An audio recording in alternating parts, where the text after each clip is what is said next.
Halo teman-teman, kembali berjumpa dengan saya, Asep, seorang agen asuransi di Allianz Utama Indonesia. Kali ini saya akan mengerjakan ujian perpanjangan AAUI. Saya menjadi agen asuransi umum sejak tahun 2017 ya, jadi ini adalah perpanjangan yang ketiga kali. Saya sudah diberikan akses ya untuk mempelajari materinya di sini ya. Dan juga saya sudah mengerjakan kuis atau latihan soal-soalnya. Untuk soal-soal latihan ini ada di video saya sebelumnya ya.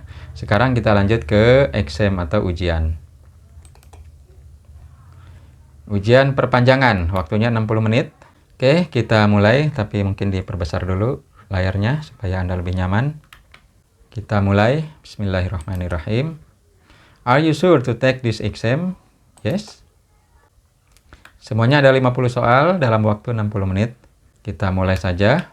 Pertanyaan pertama. Salah satu manfaat dalam anggaran penting bagi masyarakat atau nasabah asuransi dengan pengendalian risiko keasuransi adalah A. Menukar ketidakpastian anggaran untuk menghadapi risiko. B. Adanya rasa aman. C. Memiliki rasa percaya diri. Semuanya betul ya. Pertanyaan kedua. Teknik dasar yang dipergunakan untuk membaca dan mempelajari kegiatan usaha adalah sepertinya A ya, mapping. Nomor 3. Jika suatu peristiwa bisa menimbulkan kerugian atau tidak rugi atau tidak ada keuntungan, kita sebut dengan risiko murni ya jawabannya.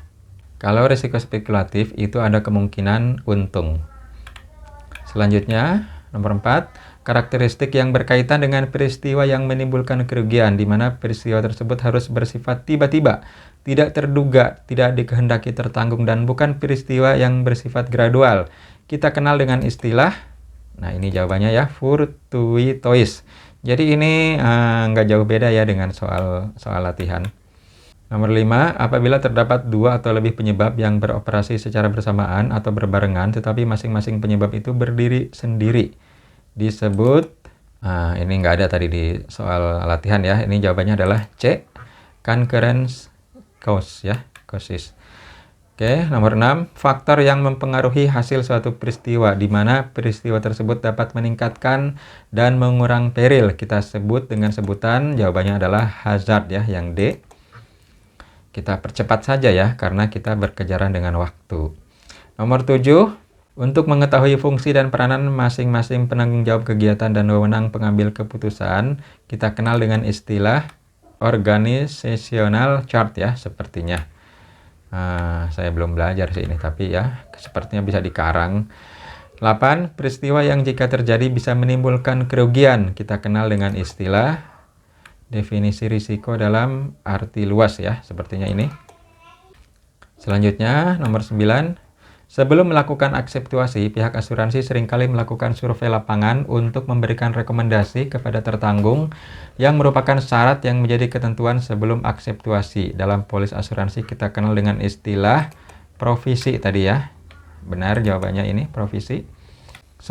Suatu peristiwa yang bisa menimbulkan kerugian atau break even. Ya ini tadi risiko murni. Mana ya? Oh berarti dalam arti sempit nih. Dalam arti luas kah? Saya lupa ini. Oke, A aja. Salah sedikit mah nggak masalah ya, tetap lulus. 11. Banyaknya peristiwa yang terjadi dan menimbulkan kerugian terhadap objek asuransi dalam 1 tahun disebut frekuensi ini. Nah, jawabannya C. Nomor 12. Yang membuat perjanjian asuransi adalah hanya mereka yang mempunyai kepentingan keuangan yang melekat pada objek yang dipertanggungkan. Dan kepentingan keuangan tersebut harus sah menurut hukum, yang kita kenal dengan istilah, dengan prinsip insurable interest tentunya.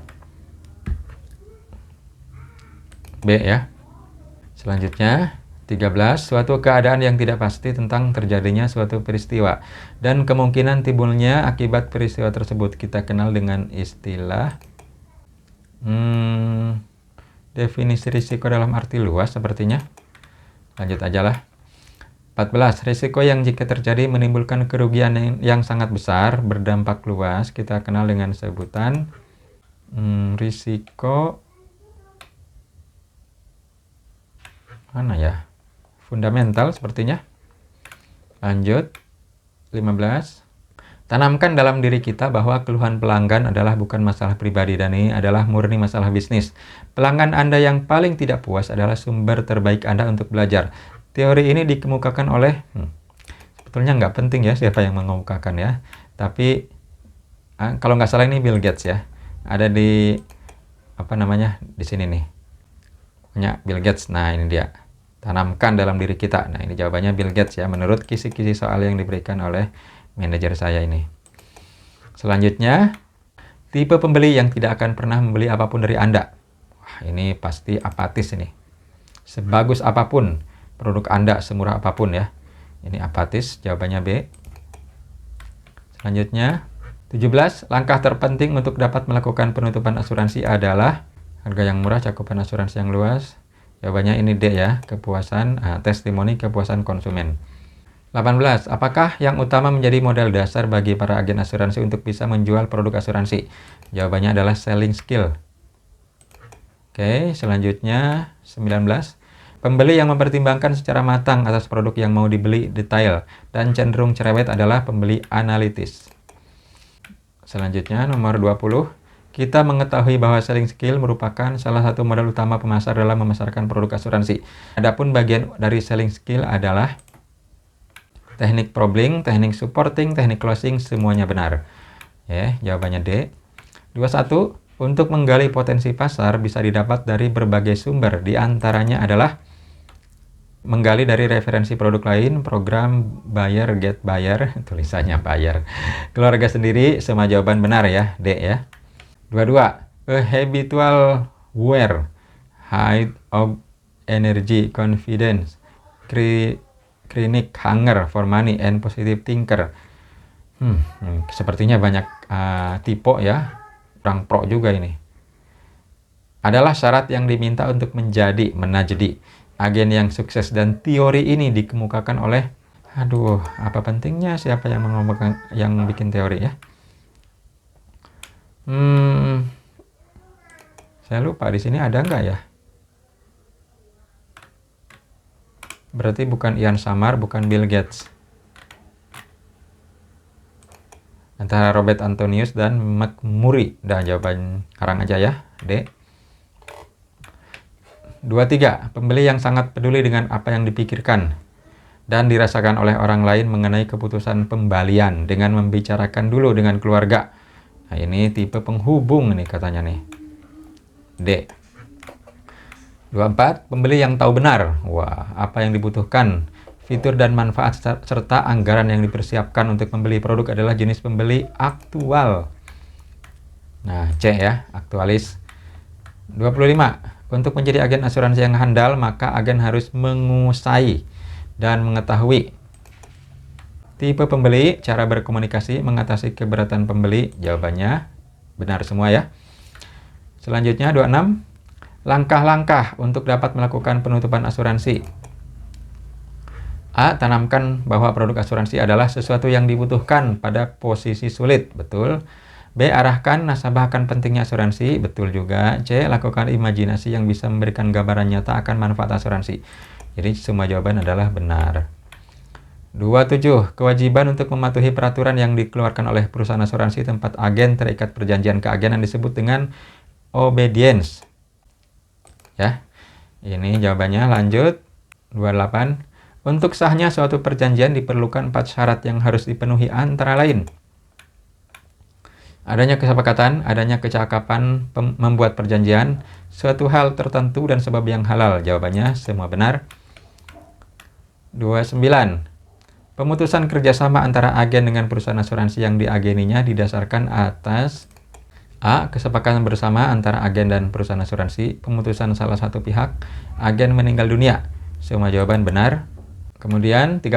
Hukum untuk asuransi yang kita kenal selama ini biasanya menggunakan hukum English ya, yang dianggap memiliki banyak sumber dari legislation dan memiliki pengalaman dari kasus sebelumnya. Jadi ini jawabannya hukum Inggris.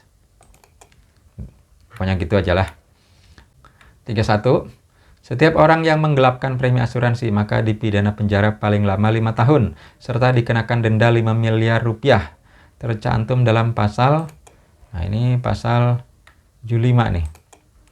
Undang-Undang nomor 40 tahun 2014 pasal 75. Lalu nomor 32, jika terjadi pembatalan kontrak asuransi yang telah disepakati sebelum masa kontrak tersebut habis dan telah terjadi klaim fulfillment, maka hak tertanggung adalah tidak mendapat apa-apa ya. Jawabannya D, ya kan udah dapat lebih dari premi dari klaim ya.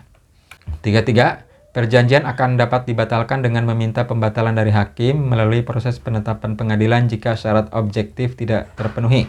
Maka syarat objektif adalah, ini saya udah ada di kisi-kisi ya, jawabannya yang C nih katanya, tapi ya nggak tahu juga ya. Suatu hal tertentu dan sebab yang halal. 34, apabila dalam perjalanan kontrak diketahui tidak memenuhi syarat dalam kontrak atau terjadi pelanggaran kontrak, maka polis akan dianggap tidak pernah ada atau tidak pernah berlaku dari awal. Istilah ini kita kenal dengan sebutan voidable kontrak ya, B jawabannya. 35. Agen diperbolehkan menerima premi yang dibayarkan oleh nasabah setelah mendapat persetujuan dari perusahaan asuransi. Hal ini tertuang dalam UU nomor 40 tahun 2014 pasal 2. Jawabannya pasal 2 ya. Question 36. Jika terjadi pembatalan kontrak asuransi yang telah disepakati sebelum masa kontrak tersebut habis, maka hak yang diterima oleh tertanggung adalah dikembalikan premi secara prorata. Dengan catatan belum klaim ya. Tapi kalau udah ada klaim maka ya tidak ada yang dikembalikan preminya. Selanjutnya 37. Kesepakatan antara beberapa pihak yang bersama-sama setuju untuk melakukan tujuan tertentu. Kita kenal dengan sebutan kontrak ya jawabannya. 38. Dasar hukum sebuah kontrak adalah tertuang dalam Kitab Undang-Undang Hukum Pidana, Kitab Undang-Undang Hukum Perdata, pasal 1320 KUH per mana ya? Kayaknya ini deh. Tapi ini juga bisa betul kan? Hukum dagang. Oke, hukum dagang aja lah. 39. Penjualan secara langsung oleh perusahaan asuransi direct marketing channel akan memberikan keuntungan antara lain menurunnya biaya pemasaran. Oke, pembeli dapat berinteraksi langsung, betul. Tidak terdapat extra cost. Jadi jawabannya adalah benar semua. 40. Merupakan asosiasi terbesar yang didirikan pada tahun 1985 dan anggotanya merupakan para spesialis asuransi yang bekerja di UK. Adalah A ya jawabannya. Association of British Insurance, ABI. 41. Seseorang yang secara profesional qualified person yang dapat mengolah data statistik agar dapat digunakan oleh perusahaan asuransi. Kita kenal dengan sebutan aktuaris ya jawabannya. Kita lihat. A. Selanjutnya 42. Seseorang yang dalam pekerjaannya menilai kerugian yang kompleks dan semua biayanya ditanggung oleh tertanggung. Kita kenal dengan sebutan loss assessor ya. Jadi saat klaim misalnya nggak cocok dengan keputusan perusahaan asuransi, tertanggung bisa nyewa loss assessor. Oke, selanjutnya 43. Yang dimaksud dengan pembeli asuransi perseorangan yang membeli untuk kepentingan dirinya, kita sebut dengan private individuals. Oke. 44. Fungsi utama underwriter dalam perusahaan asuransi adalah mengakses risiko yang akan dimasukkan dalam pool, menentukan seberapa besar risiko akan ditahan, menentukan besaran premi. Jawabannya D ya, semuanya benar. 45. Produk asuransi yang dalam perolehannya menggunakan tenaga karyawan atau agen. Kita kenal dengan direct business, indirect business, broker sales. Apa ya? Direct deh kayaknya. Selanjutnya, 46, merupakan badan yang memberikan pelatihan mengenai asuransi agar bisa menjadi profesional di bidangnya adalah, nah ini adalah Chartered Insurance Institute, C. Selanjutnya, 47, berdasarkan fungsinya, perusahaan asuransi dapat dibagi menjadi dua jenis, composite companies dan satu lagi saya tahu adalah specialist insurance. Jawabannya D. 48. Dalam struktur pasar asuransi dibagi menjadi 5 bagian yang terdiri dari pembeli dan penjual, perantara dan reasuransi, pembanding. Semuanya benar. 49. Organisasi yang didirikan dengan tujuan menangani korban kecelakaan kendaraan bermotor yang tidak diasuransikan dan didirikan pada tahun 1946 adalah Motor Insurance Bureau. Nah, MIB. Baik deh ya. Jadi kalau ada kendaraan yang kecelakaan tapi nggak diasuransikan, ini MIB yang membantu. Di Indonesia ada apa enggak nih? Oke, selanjutnya 50 ya, terakhir. Seseorang yang bekerja untuk perusahaan asuransi untuk memberikan rekomendasi kepada underwriter mengenai risiko yang akan diterima. Kita kenal dengan sebutan surveyor. Ini jawabannya ya. Kalau underwriter yang menilai risikonya, loss adjuster ini pada saat klaim. Sedangkan loss assessor ini pada saat klaim ya penilai, tapi disewa oleh nasabah. Sudah semua? Mana submitnya ini? Kita lihat ke atas lagi. Baru 15 menit nih. Oh, ada nih. If you have finished working, please click submit to send your answers. Oke, kita submit ya. Sudah yakin lah. 15 menit selesai ini. Klik members photo, choose file, save. Oke, jadi alhamdulillah ya. Skor saya 92. Berarti ini benar 46. Lumayan ya. Salah 4 ya. Dari 50 soal salah 4. Jadi saya lulus, alhamdulillah ya. Oke, demikian ya ujian saya. Kita kembali dulu. Kita lihat ya membership ini apa isinya nih. Nah, ternyata kartunya sudah ada ya. Dulu kartu saya seperti ini dipoto langsung saat ujian ya, makanya pakai kaos nih. Yang dulu nih. Nah, yang sekarang tadi saya upload foto ya. Seperti ini. Jadi ini adalah lisensi AAW saya. Masa berlakunya sampai 16 Juli 2026. Kok sama dengan tanggal sekarang ya? Jadi dihitungnya 3 tahun dari tanggal ujian, bukan 3 tahun dari tanggal habis masa berlaku sebelumnya. Rugi ini harusnya. Ya udahlah. Oke, demikian ya teman-teman, saya sudah mengerjakan ujian perpanjangan AAUI. Bagi Anda yang sedang mencari produk-produk asuransi umum dari Allianz Utama ya, baik itu asuransi mobil, asuransi rumah, asuransi perjalanan, atau asuransi untuk marine cargo, asuransi profesi dokter ya, ada juga asuransi piutang dagang ya, silahkan menghubungi saya. Terima kasih atas perhatian Anda, mohon maaf atas segala kekurangan, semoga kita semua dilancarkan dalam segala aktivitas kita. Amin.